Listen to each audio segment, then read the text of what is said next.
You are listening to the Slow Living Podcast, and I'm your host, Stephanie O'Day. What if I told you that you could truly have the life of your dreams, the life you've always wanted, one filled with abundance, joy, and a sense of purpose? It's absolutely possible, and I see it each and every day with my coaching clients. It all starts with learning how to slow down. You deserve to live the life you've always dreamt about. Let's get started. So if you're a fan of the podcast, you're going to absolutely love the book. Slow Living, Cultivating a Life of Purpose in a Hustle-Driven World is now available wherever books are sold. Buy it for yourself, your children, your friends, and your neighbors.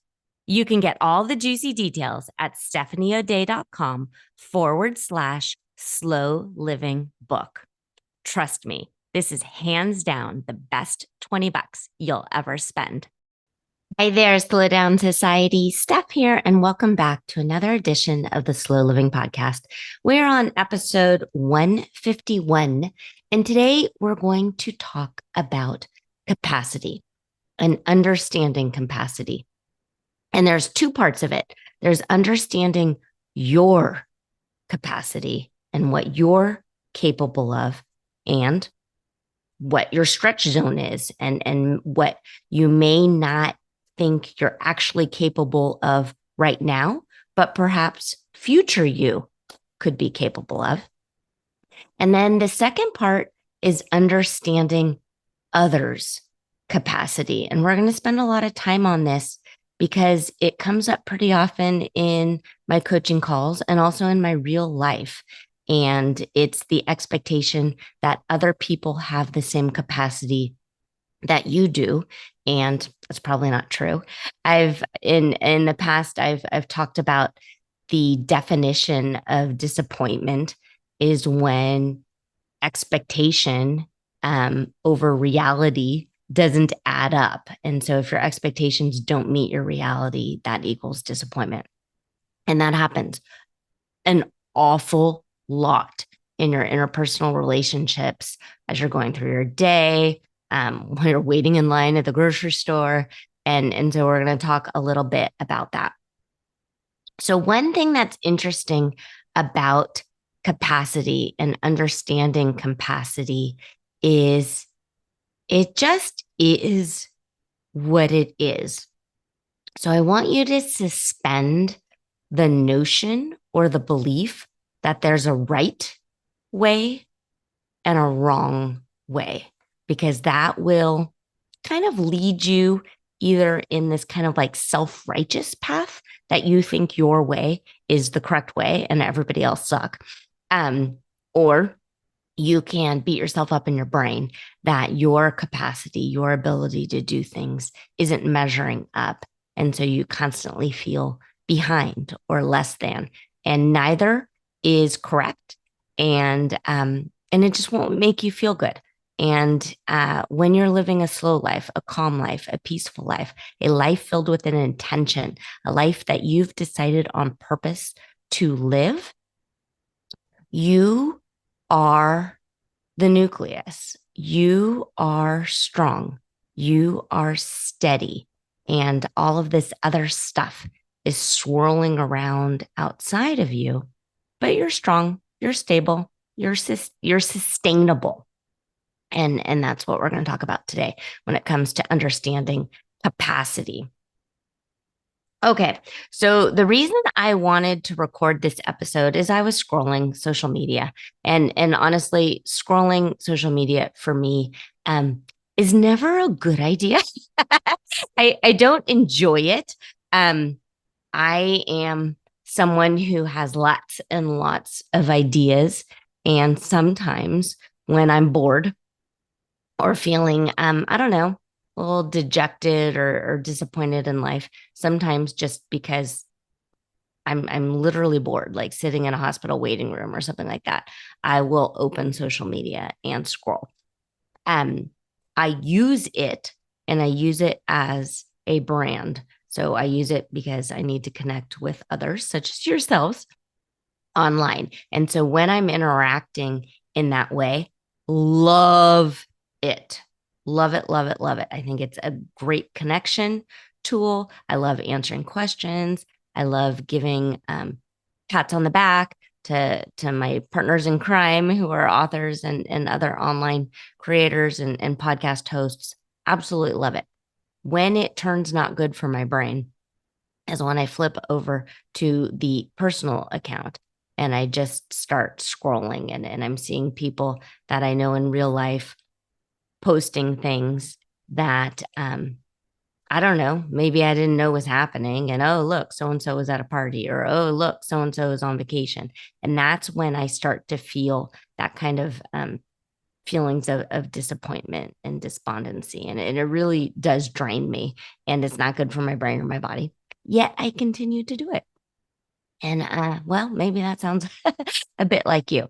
And that happens when I am already feeling a little depleted.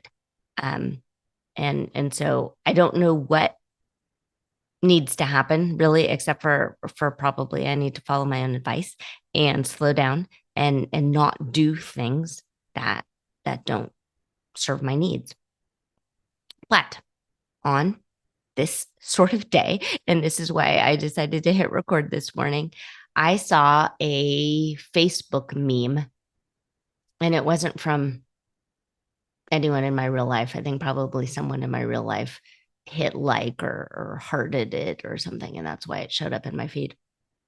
And the meme was, if you are at 40% and you are giving 40%, this means you are giving 100%, which makes sense. And that means that if your capacity is 40%, if you're already feeling run down and worn out, and you give that 40%, that was your day's 100%, and you gave it. And so you have worked to your quote unquote capacity that day. And that's what that Facebook meme is talking about. So let's unpack that a little bit.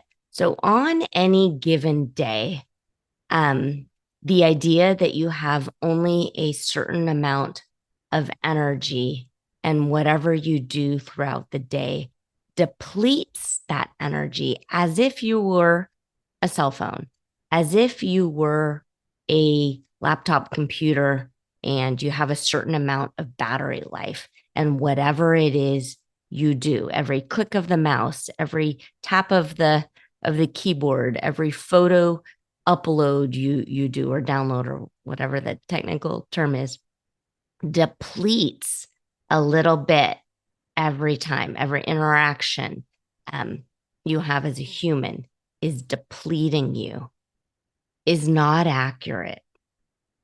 That's not how humans work. So I want you to really pay attention to that.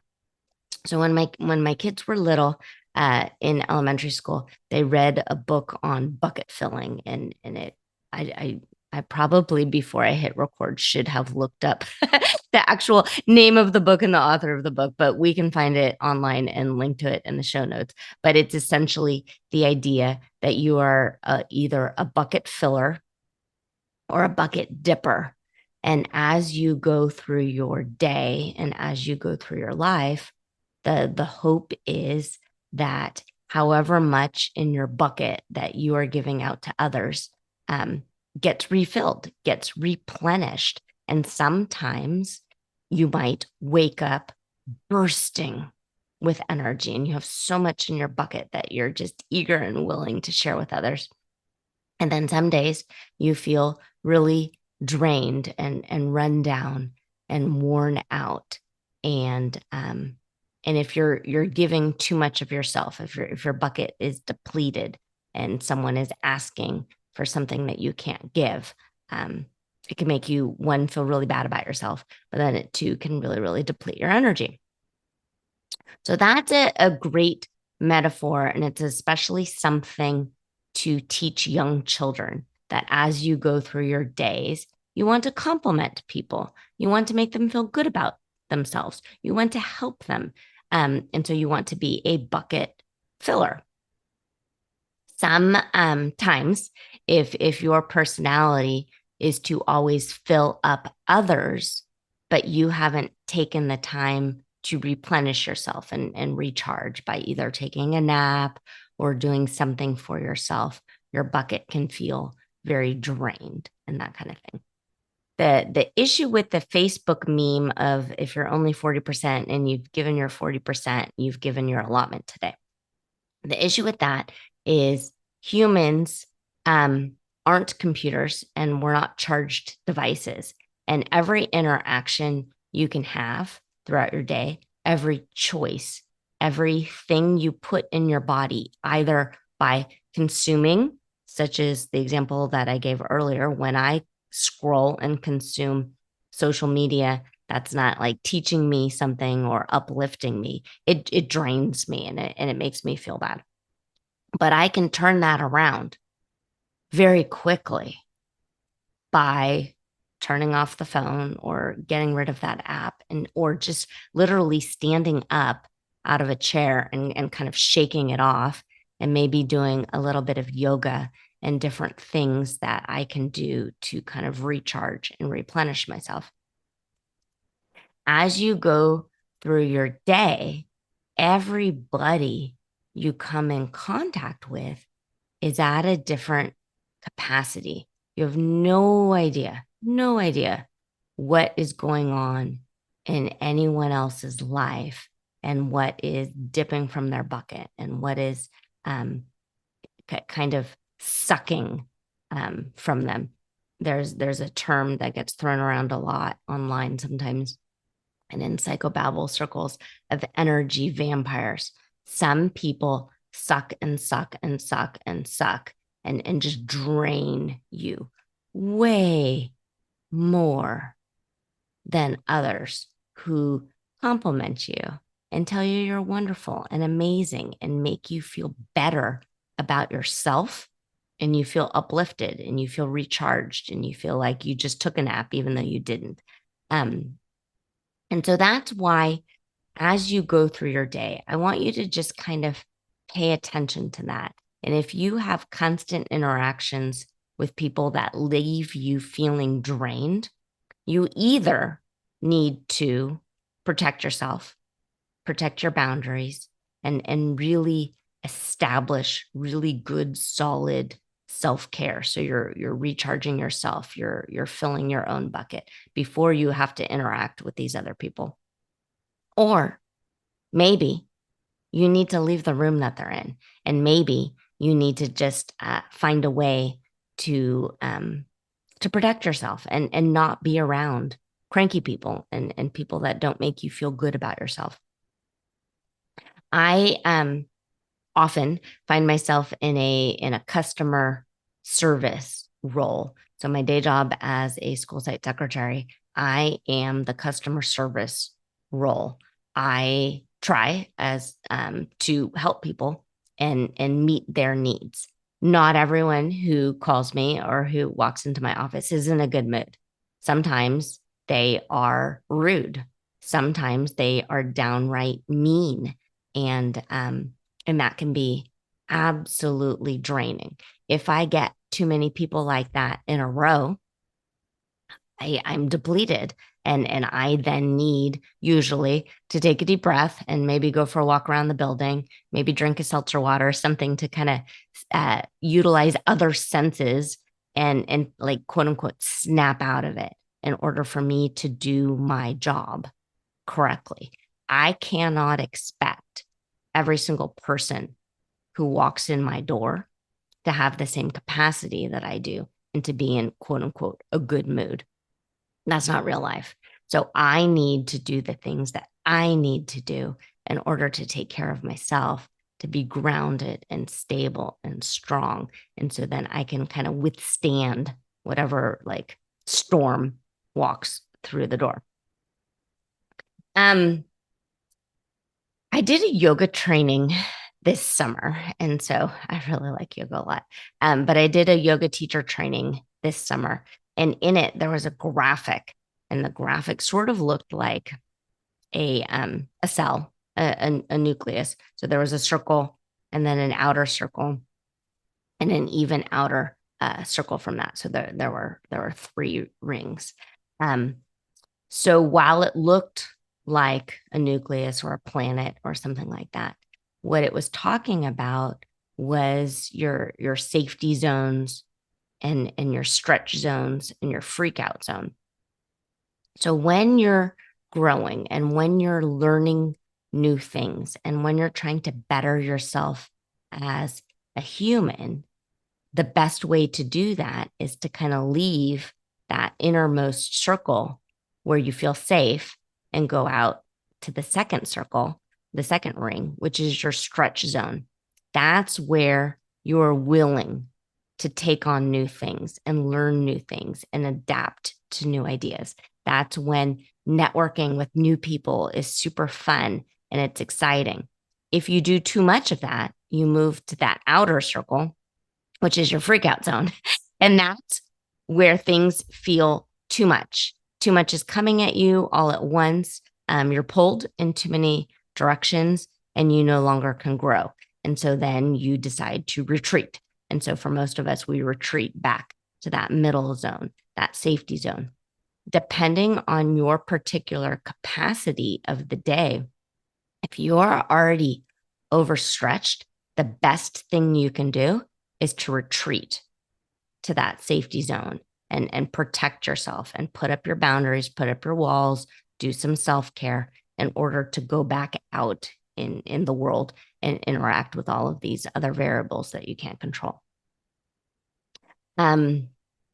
If you find that every single person you interact with is out to get you or not on your side, or you have had more than maybe 2 days of being in a funk and everything is hard, everything is horrible, and you don't see any silver lining, you don't see any hope, you don't feel any optimism in your body that this too will pass. I want you to really pay attention to that. And I want you to look within and see if you need help. I want you to always feel all of the feelings, but if you're in a dark place and you can't like get out of the hole of which you're in and your capacity is so depleted that you don't know how to feel a little better, that's a red flag and a warning sign that you need help. So I want you to pay attention to that. Maybe tell a trusted friend, maybe message your doctor. Something is off. It could be a chemical thing. It could be not, but if you don't see any sort of silver lining at the end of a really dark place and a really dark hole, I want you to really pay attention to that, because I don't want you to continue to sink deeper and deeper. There is emotional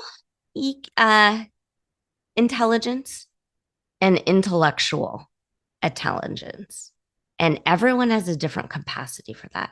I think we can agree that there are definitely smarter people in the world out there than you, and definitely smarter people out there in the world than me. I'm literally just bumping along, but I know when I'm in my stretch zone, I have the capacity to learn new things if I so choose. But I also know that it's okay for me to not know everything. But I know where to seek help, to seek counsel, or how to Google if I need to learn something new. So for intellectual capacity and then emotional capacity, knowing your limits and then also understanding and being okay with other people's limits is a huge sign of emotional intelligence. My middle daughter just last week, she had knee surgery. She tore her meniscus. She's fine. She's home. She's totally fine. She well, it's funny. She was working beyond her capacity at the time. She decided to prove to her college roommates that she still knew how to do an aerial cartwheel. And so she did that, and she totally stuck the landing, but she tore her meniscus in the process.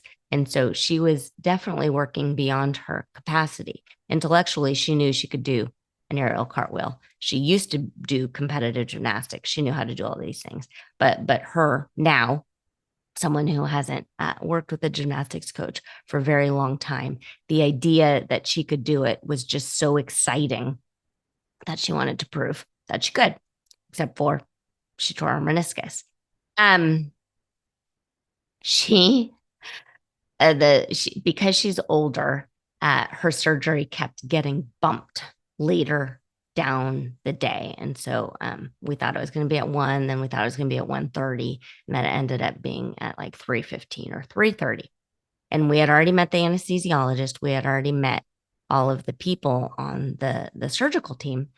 And then all of a sudden, this woman came in and she said, I'm going to be your anesthesiologist. I know you already met that young guy, but he's been on for a long time. So while I may be older, I'm fresher and I'm going to be your anesthesiologist. And so, of course, we have no choice. And so we said, okay, great. But I started thinking about that. And that wasn't what our expectation was. Our expectation was we are going to have this younger guy that we had met a few hours earlier to be her anesthesiologist, but we didn't know that he had worked through the night or whatever and was already depleted. We didn't know that. It wasn't something that needed to be told to us, so we didn't know. And then all of a sudden, this older woman in her 50s came out and said, I may be older, but I'm fresher. And in that situation, her capacity was full. She was ready. She could do her job as an anesthesiologist. And so my daughter went in, she had a great surgery, everything was fine. So while you interact with all these other humans in your life, whether or not you're in the grocery store or in traffic or in line at the bank, you're going to come across a whole bunch of people and you're going to have all these tiny little micro interactions and relationships as you bounce through your day. And you will never know who has already been up all night, who is a sick parent at home, who has a dying child, who had a horrible day at work. You'll never know what their capacity is because you're only interacting with them. And if you're at the grocery store, you may be wondering where the frozen peas are. And you ask someone, and maybe they're rude. And so you have this thought like, oh, God, so-and-so is so rude. But you truly don't know. So I want you to check yourself. And I want you to be strong and be stable and be what I want to say is the best version of you as much as you possibly can. That said, that can't be possible because you can't always be at 100% either. So really, I am just asking you to be aware and to go slow. So simply look only within and check yourself and check your interactions and see where you are needlessly judging others and thinking that they're incompetent when really they might just be at their emotional and intelligent capacity, their intellectual capacity. Not everyone is good at everything. I am really good at writing. I am not really good at manipulating spreadsheets. I don't like it. I can, but it's not my wheelhouse. It's not something I'm interested in. I don't really want to get better at it because I don't care. So my husband is an engineer. He loves spreadsheets. He like geeks out over them. Like we joke that he has spreadsheets for his spreadsheets, and he probably does. But it's exciting to him. He can write. He doesn't like to. So if he needs to write a letter or update a resume or something, he brings it to me and I help with that. That's in my wheelhouse. And that's just something to kind of pay attention to. Also, as you are parenting, each one of your children will have different strengths and weaknesses. And it doesn't mean that they're better than or less than. if they're not meeting your expectations or exceeding your expectations. They just are who they are. So when we talk about unconditional love, I want you to have unconditional love for everybody, regardless of what their current capacity is. Another thing, when we talk about emotional intelligence and meeting your emotional needs, not everyone is going to be able to meet your emotional needs at all times. My hope is there is someone in your life who is a cheerleader for you and who really does make you feel whole and loved on unconditionally. For a lot of us, we want that to happen with our parents. And for some of us, our parents do not have that capability to do so. I was on a coaching call, and it was really interesting because my client was talking about different people and wishing and kind of having this secret hope and wish that other people she could confide in and they would love her unconditionally and meet her her emotional needs, but they don't have the capacity to do so. And her daughter summed it up so beautifully and said something like, Mom, you can't expect to go to the hardware store and get bread because the hardware store doesn't carry bread. And it just was such a fantastic metaphor and analogy. So think about that. If you are feeling like there's someone in your life who is constantly bringing you down or isn't meeting your emotional needs, but you keep going there, you keep going into that store expecting bread every day. And every day they're like, yeah, we're a hardware store. We don't even carry bread. So that's on you. You've got to look elsewhere for that. Is it disappointing that maybe your spouse or your best friend or your parent can't meet your emotional needs? Yes, terribly, terribly disappointing. So pay attention to that and honor that. And maybe you need to do some inner child work. Maybe you need to do some forgiveness work. Maybe you need to do some journaling. But if you are constantly hoping that this one person is going to stalk you with whatever it is you need, and they're not capable of doing that, you have to change your expectation. You can't keep going into the hardware store expecting fresh bread because a hardware store does not stock fresh bread. Okay. Let me know your thoughts on this. What rings true? And I want you to protect yourself and protect your boundaries and replenish that battery as much as you can. And what recharges your battery will not be the same for everybody else. I also want you to pay attention to the intellectual and the emotional capacity of the different people that you run into. Not everyone is very smart. It just is what it is. We can't all be neuroscientists. The people at the grocery store might not be very good at their job, but they still have their job because the grocery store does not pay very well. And so this is the quality of people, the capacity of people that they can hire. So you have to manage your expectations. You're not going to get Nordstrom service at Walmart. You're just not.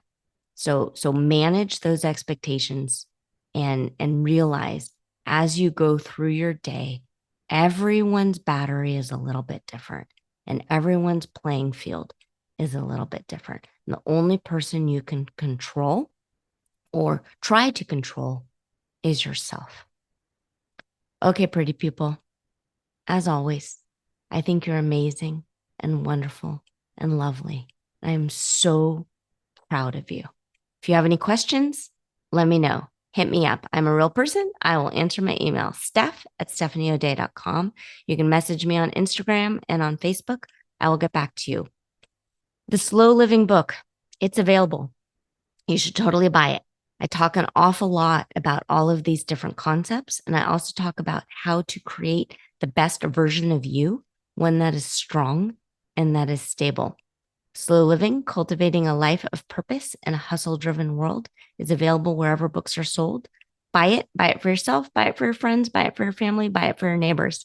All of the juicy details are at stephaniodea.com/slow living book. Okay, pretty people, consider yourself loved and hugged. I think you're wonderful. Do you have a slow living story to share? Leave me a voicemail at stephaniodea.com/podcast with any questions, comments, feedback, or testimonials, and I will be sure to include it in an upcoming episode. Also, if you found value in this episode, please share it with your family and friends and subscribe through your favorite podcast provider. The more you share, comment, and leave positive reviews, the more people we can reach and share the slow living lifestyle and messaging. Thank you, Slow Down Society, and have an absolutely wonderful day.